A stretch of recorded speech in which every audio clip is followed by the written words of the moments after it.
The Houston Texans are moving on from Wild Card Weekend into the divisional round, but we here at the ADP Average Dudes podcast, we're going to move forward here. We're going to look at their offseason, and we're going to look at the entire AFC South here, and we're going to look at each team, some contract situations, who's coming up for free agency, who are some guys who can be moved on from, and then who are some guys who can bear out some opportunity based on those vacancies. Hey, we've already done this for the NFC South. Check out that video right over here on the channel. So let's start out with those division-winning Houston Texans. They got the win yesterday, absolutely crushed the Cleveland Browns, destroyed my little Joe Flacco loving heart. And the two big free agents, I think, on this one are Devin Singletary and Dalton Schultz, the running back and the tight end. Dare Ogunbowale is also a free agent at running back. Noah Brown, who had a really nice little stretch in the middle of the year, a couple nice games, he is also a free agent. Robert Woods, I think, is likely to get cut this offseason. I would save them about $5 million or so. And then I put that there's a chance of a Dameon Pierce being moved on from as well. I think he just doesn't really fit their system very much. He definitely got outplayed by Devin Singletary. And remember, he was a third-round pick, I believe it was, in the NFL draft. So it really wouldn't cost them much to move on from Pierce if they so chose to. But also, I think Pierce could be a guy who there is some opportunity for. Now, Singletary is a bit of an older back at this point. He's, I believe, going into his age 27 season now. And so a guy like Dameon Pierce might just be a handcuff option behind whether it be a returning Singletary or whoever else they bring in. Pierce is kind of one of those types of guys who this offseason I don't necessarily mind throwing some very cheap capital at to try to acquire, because I think backup running backs can oftentimes be good investments in Dynasty.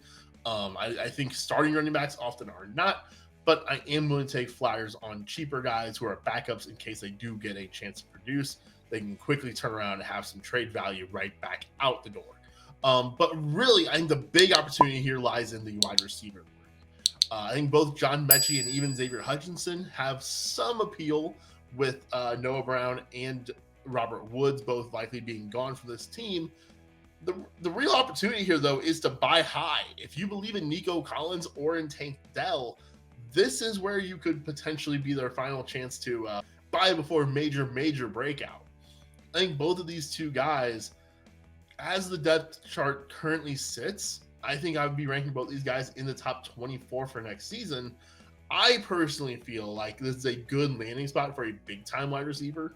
Get C.J. Stroud a true bona fide number one, right? If Mike Evans does hit free agency, T. Higgins, Michael Pittman, maybe even a Calvin Ridley. We'll talk about him in a little bit with the Jaguars.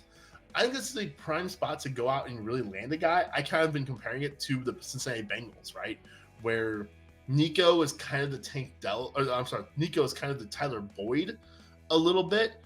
Tank Dell is a little bit of the T. Higgins, but I think they need a Jamar Chase. I think they need a true number one to take C.J. Stroud from really, really great to mega elite. I think that could be the difference there. But if it doesn't happen, I do think a guy like a John Mechie, Xavier Hutchinson, those are two guys lower down on the depth chart that you can get pretty cheaply. But then Tank Dell and Nico Collins are the higher end targets for opportunity and growth. Let's go ahead and talk about Calvin Ridley and those Jacksonville Jaguars here. Calvin Ridley, the big free agent of the bunch. Jamal Agnew is also on the market this offseason. Dearness Johnson, the running back, he is also a free agent.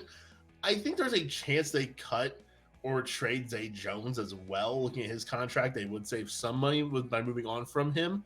But really, I think from an opportunity standpoint, Zay Jones could be a guy who could get some opportunities if Calvin Ridley's out the door.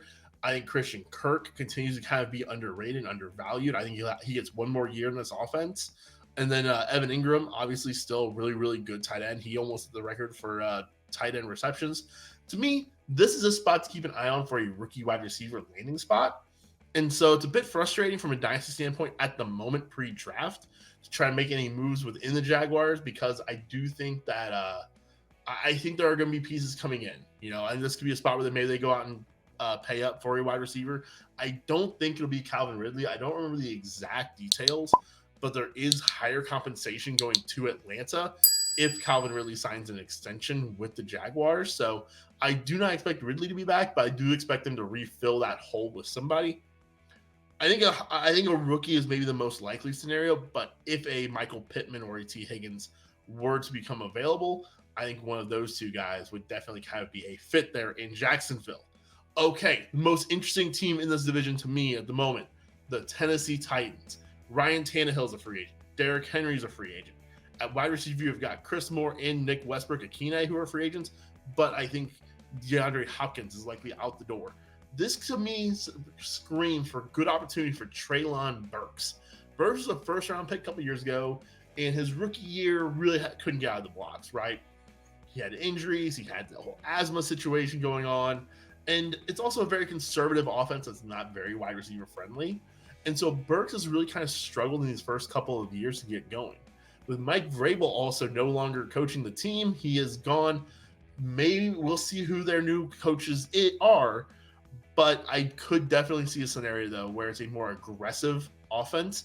And I think Will Levis showed me a few things this past year where I think Mayo Man has a shot at being something for this team and really expanding Treylon Burks' role and ability and getting the most out of him and his potential. If he's the number one wide receiver for this team, I think there's definitely an opportunity to be had there for Treylon Burks. Chig Okonkwo, he was the princess of every ball last year. Everyone was loving Chig. It didn't quite play out that way. He was definitely a tight end sleeper. To me personally, I remember my hopes got crushed a little bit when they signed Hopkins because I just didn't think there'd be enough mouths to feed. But with Derrick Henry out the door, with no Vrabel, probably no Hopkins, I think it's a bit of a youth movement. I think Chig can definitely be a part of that, and maybe this year he fulfills the promise of that sleeper that he was supposed to be a year ago. Kyle Phillips could also be a PPR guy at wide receiver who I think could get a little bit of use, but nothing too crazy. And the big one, the big fish is the other group, the guy who I think is just going to go out there and be absolutely outstanding next year. That's Tyjae Spears, the running back. I really liked what I saw from him in limited usage this past year behind Derrick Henry as the 2. He actually ended up playing almost as many snaps as Derrick Henry over the course of the year, I'm pretty sure, because he was playing about 50% of the snaps. They're really splitting quite a bit. So Tyjae Spears already was becoming a big part of this offense. I do expect them to bring in some kind of a Kareem Hunt, right? Some kind of a backup, a Zach Moss maybe. Someone in that backfield as well, right? It's 2024. That's how offenses work. But I definitely think that Tyjae Spears is a guy who could get a lot of use on an offense where he may be required to have that volume or make the offense go a little bit. All right, last team now. Let's talk about the Indianapolis Colts. Their free agents this season are Gardner Minshew at quarterback, Zach Moss at running back, and then at wide receiver, you've got Michael Pittman, Isaiah McKenzie, and Juwann Winfrey. Pittman being obviously the big fish of the bunch there, but Zach Moss also being a pretty vital guy to have potentially be out the door. He played a ton this year as Jonathan Taylor, had the holdout, injuries, and then just kind of split work for a little bit as he came back in. So Zach Moss could definitely be a vital player to have either be brought back or a role that could be filled. Also, I think, Mo Alley Cox is for sure going to be traded or cut. Ashton Doolin and Alec Pierce are also 2 players I can see being gone. They're from Indy. I look at this situation, I see opportunity for 2 guys here, 1 running back, 1 wide receiver. The running back, Evan Hull. He was a guy who I think became a bit of a trendy sleeper there towards the end once Jonathan Taylor was going to miss the first handful of games. He was a guy who I believe actually got hurt in week 1 or week 2 where Evan Hull got injured. And so we never really got to see too much of what he could do with that opportunity. We just saw how good Zach Moss was in this offense after Zach Moss is very unimpressive in Buffalo for so many years. I think with running backs is something me and Tanner have talked a lot about, where a lot of times running back success is not necessarily about the running back. It's about the situation and the offense around you. And so if Evan Hull can just kind of slot himself right in there as a 2, I think this is the time of year where you can really kind of make some moves and have a guy like Evan Hull be just a throwaway piece in a trade.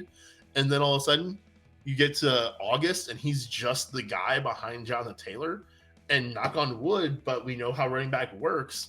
Running backs get hurt. You can almost write down for every starting running back to miss some time. And next thing you know, Evan Hull is getting 14 to 16 carries in a game and, having value as an RB2 option. So I think Evan Hull could be a guy who definitely has some opportunity to gain here in that backfield. I would be nervous to do it too early because I think there's a chance they just bring back Zach Moss or they do value a backup running back. But I don't know. I just think that it's definitely an opportunity to make some gains there. The last player I want to talk about, though, in this Colts offense is a player who I'm very excited about. He is one of the guys who I'm going to be highlighting a little bit later on in a Dynasty Buys episode. It's Josh Downs. Josh Downs had a very strong 4-game stretch, and then he suffered an injury. And after that, things just never got back on track for him. I think Josh Downs, in a year 2 guy, we see this every year. If you follow fantasy football, like if you read articles or listen to other podcasts for the last few years, you'll know year 2 wide receivers are oftentimes the biggest leaps in the entire NFL. And that's where you have a lot of opportunity for guys that have those breakout years. Josh Downs, to me, could absolutely be one of those guys, especially if Michael Pittman's gone. But even if he's not, even if Pittman is back and Anthony Richardson in there at quarterback, I can still definitely see a very good scenario for Josh Downs. He is a player I will absolutely be targeting in pretty much every single one of my Dynasty leagues. So, guys, that will do it for us here on this episode with the AFC South and their Dynasty situations as we look at them from a kind of a contract standpoint. Guys, who do you think could be out the door on these AFC South teams? Do you have any other names that you think could be looking at great opportunities in the AFC South? Let me know in the comments down below. And hey, be sure to go check out, I just put up a video the other day on the NFC South side of things.